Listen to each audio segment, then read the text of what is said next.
On to our health right now. Now, a couple of us here at Expresso have been down and out with a cough or a cold. Our poor Leanna is not feeling so great at the moment, so I think we can definitely relate to this next story. Nearly every parent is familiar with this scenario, right? Your young child gets a cold. After 7 to 10 days, they're better, and then before you know it, they're just sick again. But this time around, the infection turns into an ear infection or a nasty chest infection. And this can happen 8 to 10 times a year. Scary, often requiring repeated use of antibiotics. So how do we improve this situation? Well, I went on the hunt for some valuable information to tackle the cold head-on the first time.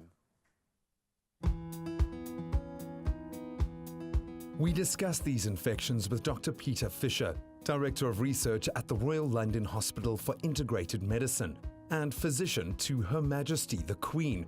We asked why children get ill so often. Well, I think, if anything, immunity levels strangely have declined, and this may be due to early influences. One thing that we do know for certain is that asthma has become much more common. And the reason for this appears to be the hygiene hypothesis. Kids are too clean these days. It does seem that children, for instance, children who are raised on farms get less asthma. Children who have older siblings get less asthma than other children. And that seems to be because they're exposed to particular kinds of bugs earlier in their life. That helps their immune system to mature. So possibly, I mean, it sounds paradoxical, but as a result of children being too clean, not getting exposed to bacteria early in life, their immune systems develop more slowly. And there is some evidence that upper respiratory tract infections are getting more common. RTI is respiratory tract infections. And we divide them into two kinds, the so-called URTIs, upper respiratory tract infections, meaning coughs and colds, ear infections, and lower respiratory tract infections, which means bronchitis, that sort of thing, croup, bronchiolitis, which is similar to asthma, but young children don't get asthma, they get bronchiolitis, meaning inflammation of the very small airways, and they can get pneumonia. There is a vicious cycle linking upper respiratory tract infections and lower respiratory tract infections with the use of antibiotics, with time off school, and then you get into a vicious cycle that, having had that once, you're more likely to get it again and more likely to require antibiotics. And part of the problem is that when you use antibiotics, they will kill maybe 98% of the bacteria. But the 2% they leave behind are the really vicious ones, the ones that are really difficult to treat, and they may raise their ugly head. A few of them will hang around, and when the child is again vulnerable because of a respiratory tract infection, they will rear their ugly head, and you will have an infection that is very difficult to treat. Which begs the question, can we prevent our children from getting sick so often and avoid them developing the more serious infections? Dr. Fisher says yes. My recommendation for treating and preventing RTIs in children is, first of all, good hygiene. So sneeze into a tissue, blow your nose into a tissue, and throw it away afterwards, and wash your hands. So that means the parent has to make sure the child does so. So good hygiene, it must be the sort of bedrock of prevention. But then after that, Echinaforce for children is certainly a useful option. First of all, it's safe. Very rare to get allergic reactions or any serious problem.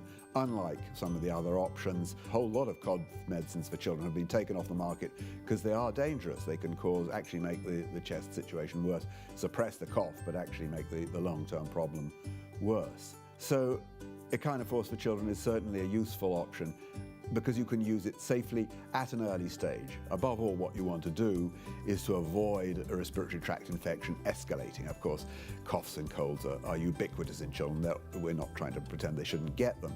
But what we do want to stop is them developing into, for instance, middle ear infections, which can be extremely painful and can even go chronic. You can get what they call chronic glue ear, which causes deafness, and that actually has been shown to be associated with worse school performance. Children who are deaf, not surprisingly, don't do as well as school. And then there are other, really serious problems: croup, bronchiolitis, even pneumonia.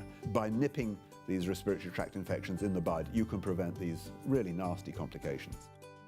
Echinaforce for children can be used preventively.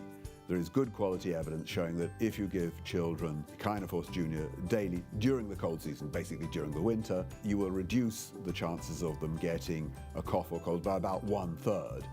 and reduce the chances of them getting a lower respiratory tract infection, that's to say bronchiolitis, croup, those kind of really nasty things, by 2/3, 67%, and reduce their use of antibiotics by a similar number, by around 70%.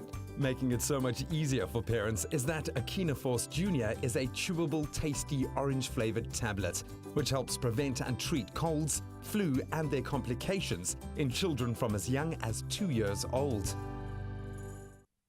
Impressive indeed. Now, next week is our grand finale for the Echinaforce Switzerland series, and we've got some rather exciting news to reveal as well. For the first time, the world has clinical proof of the effectiveness of echinacea in children in the form of A. Vogel's Echinaforce, and next week we are going to reveal the intricacies of this breakthrough study to you.